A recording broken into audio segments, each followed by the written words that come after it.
So how does meditation support your leadership? That's a question I had so many times. So many times, and it's an essential one. First confession, when I started to meditate, I didn't want anybody to know I was doing it. It's like one of these things I wanted to do forever, and I didn't want even to know that I wanted to do it when I started to sit for the first time in a studio somewhere in Singapore. And now, more than 10 years later, and having done multiple retreats and sitting very regularly, I can confidently say that meditation has been liberating my capacity to enjoy life, really. And with this comes a lot of things around the way we relate to other people, the way we impact people. But the joy and the happiness is, I believe, is what we are after for many of us. And we create and go to multiple playgrounds, whether it's business life or artistic life or any other playground. But at the end of the day, happiness and love for self and for others and for life in general is what we're looking for.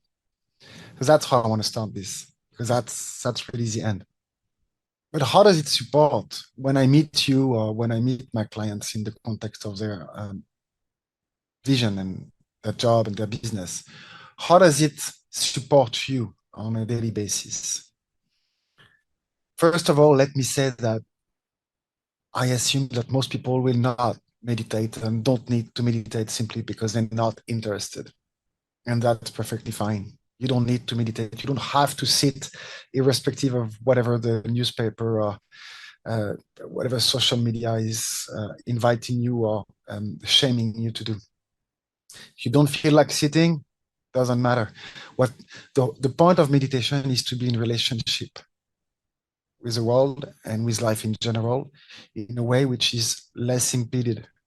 As long as you find a way to be at peace and in relationship with life in a way that's satisfactory, then we're good. However, if you're keen to develop a practice which will allow you to discover a new realm of life and have access to aspects of yourself or the world that you didn't know existed, and to get access to a degree of serenity and confidence in self and other without using a lot of energy, then please learn to sit and meditate. So as I shared earlier, point number one is you don't have to meditate, but if you feel like we can talk about it, and we'll do in a minute.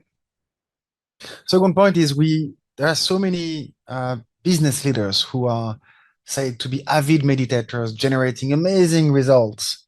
Is this all connected to meditation? Steve Jobs, Ray Dalio, and many other people said to be avid meditators. I believe it doesn't matter if those people meditate. I'm very happy they do. I'm very happy it works for them. I'm very happy they found the right teacher to learn to be able to concentrate and to be in a relationship in a way with life in such a way that they could liberate the creative capacity and leadership and engage other people's energy and creative energies in ways that we all benefit from, and that's fantastic.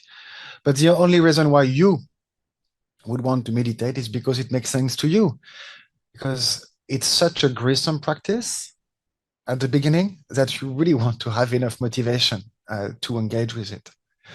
When we start to get the benefit of the practice, which I would say is almost immediate, although it's not that easy, I would say we get the benefit when we can sit comfortably for more than 20 minutes. And it's a bit difficult because at the beginning, we can't sit for more than 5, 6, 7, 8, 9, 10, 15, 20 minutes. And the time it takes coming from a day like this, a busy day, to actually rest, be centered and grounded is sometimes a whole practice. Sometimes it takes me 30, 45 minutes to simply be able to rest before I can expand my concentration or before I can do whatever I'm doing during my practice. So it's a little bit unfair. The barrier to entry seems to be very low, but the actually barrier to stay is a little bit hard, is a little bit high. So you would have to commit to learn to be with yourself or to learn to concentrate or to meditate, whether it's on your breath or any other things, for 30, 60, 90 days, so that you can start to get access to other mindset or state of consciousness that are going to feel slightly different from the noisy, busy, frantic environment we commonly experience before we practice. My teacher has a very good image I want to share with you.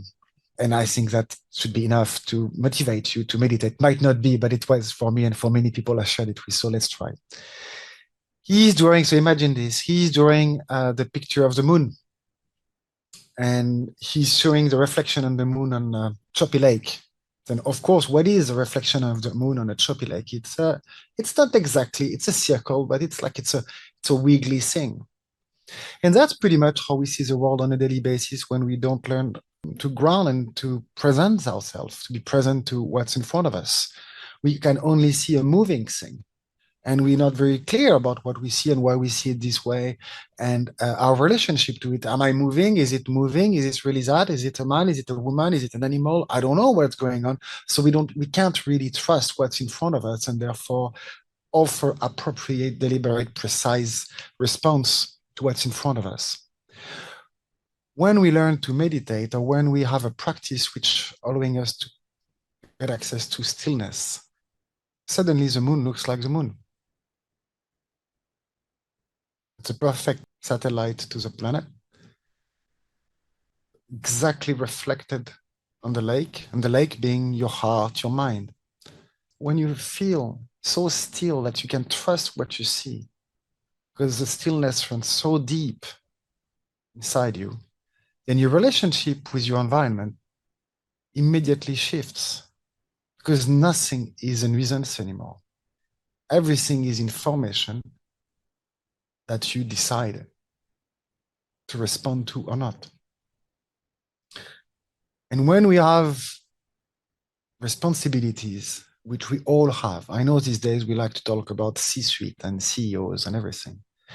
And if you are one of these people, all respect for the scope of your task and the responsibility you have. But everyone has responsibility to create the world we want to live in.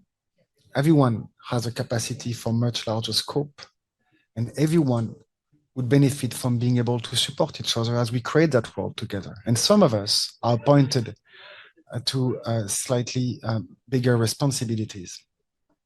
And when we have access to this trust and we're in relationship with ourselves at that level, I believe that our relationship with people around us simply change.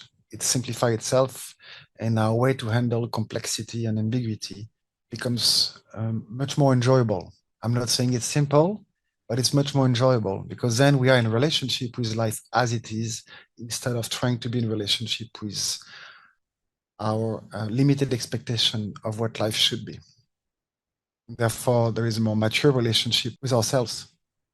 Now that you've seen the moon reflecting itself flawlessly on the lake, then your presence and the vibration of your energy has shifted. You're able to be with a much higher level of vibration in relationship with other human beings and therefore resonate with people who vibrate or resonate, who have the same type of quality of energy. And therefore your mind and the ideas coming out of it are going also to be the fruit of that degree and level of resonance and be recognized by people who also have this capacity and this access to resonance. And therefore, your energy and its size and its capacity is going to be able to include and engage the people around you in a way that's going to feel much more comfortable to them. So in many ways, it's not about meditation. It's that meditation gives you access to a quality of energy, which is very engaging and inviting for the people you're working with, or the people you're creating with. So if you have another way to access that energy, Please work on it. There are multiple, of course, way of working on energies. Um, but I think, and I believe, and my experience is that the more my energy is settled and amplified, the easier it is for people to relate to me and to feel safe in my presence, and therefore able to express themselves and be creative. And therefore, for all of us to have leadership capacity and effectiveness that was not accessible before. So, this is my perspective on this topic of meditation and presence.